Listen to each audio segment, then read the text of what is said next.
So in this quick little tutorial, we're going to go ahead and jump into our modeling mode. And what I want to do is basically just create a platform that I know which direction is facing forward. Now, I already have some presets already ready to go, so I'm going to go and just click here, but you can see what they are by looking up here for the moment. Now, the important thing is that this depth right here is actually the direction it's going to be facing, so that's why I'm making it longer.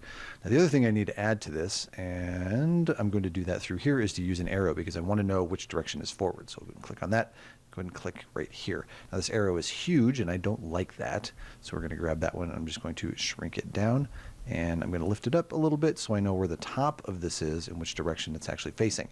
Now the last thing that we want to do is go ahead and combine these two. So if I select one, hold Control, click on the other one, we actually combine these. Now I've got this in my favorites, but essentially I'm just using this merge right here, which I'm pretty sure is underneath create, but I never really check because I don't know where it's at anymore. Yeah, there it is. Okay, so it's under X form. So I'm going to go ahead and merge these two together, and I don't want this to be something new. I want it to be from the first input, which is the box. So we'll go ahead and do that and delete everything else. So now I have an object that I know the direction that it's facing. I know which direction is actually up, and I know that it's facing down the positive X axis. If I need to double check that, I can open up the actual piece here. There we go. Cool. So yeah, we can see this is actually going down that direction. Now the last thing I need to do is go ahead and create some collision. So let's go up here into show and make sure that I actually have simple collision toggled on so I can see it.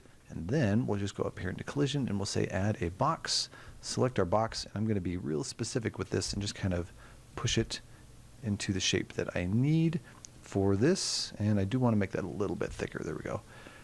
About like so. The last thing I want to do is set my collision presets to block all and project default, just so that it's simple and really easy to compute in the long run.